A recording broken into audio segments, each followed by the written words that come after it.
Defence के क्षेत्र में भारत के लिए दो बड़ी और अच्छी खबर आई। यह दोनों ही खबर कोई सामान्य खबर नहीं है, बल्कि भारत के डिफेंस का भविष्य है। जैसा कि किसी भी फाइटर जेट का जीवन काल कम से कम 40 साल होता है, वहीं फाइटर जेट के 40 साल के जीवन काल में 4 बार इंजन को बदला जाता है। यानी कि एक फाइटर जेट को 40 सालों में कम से कम 4 इंजन की आवश्यकता होती ही है। अब इंजन चाहे ड्रोन का हो या हेलीकॉप्टर का हो या फाइटर जेट का, सारे इंजन की समय सीमा यही है। वहीं आज के तारीख में हर प्रकार के इंजन भारत की मुख्य आवश्यकता भी है।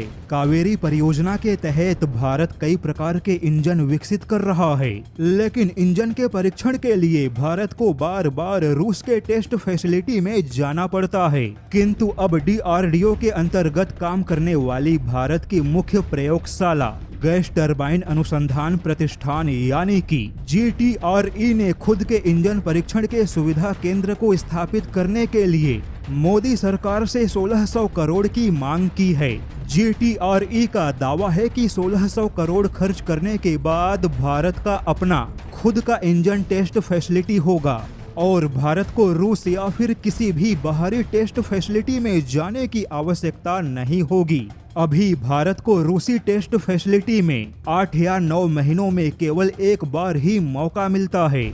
ऐसे में भारत के अपने इंजन टेस्ट फैसिलिटी का होना आवश्यक है। हालांकि ऐसी खबरों के बाद भारत के गोला बारूद को लेकर भी एक बड़ी खबर आ गई। रक्षा मंत्रालय के रिपोर्ट के मुताबिक भारत लगभग 88% गोला बारूद का स्वदेशीकरण कर चुका है।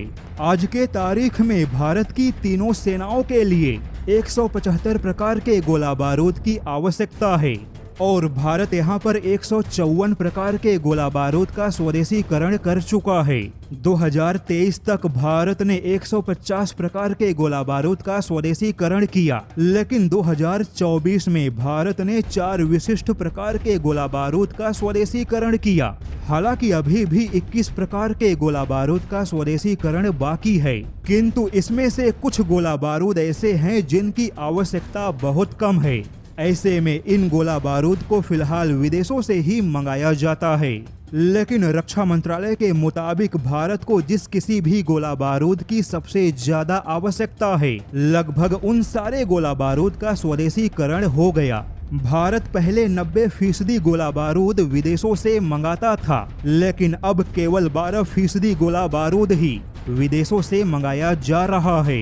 ऐसे में यह भारत के लिए गोला बारूद के इतिहास की सबसे बड़ी उपलब्धि मानी जा सकती है और ऐसे ही उपलब्धियों की वजह से भारत आज के तारीख में गोला बारूद के उत्पादन का एक मुख्य खिलाड़ी बन चुका है।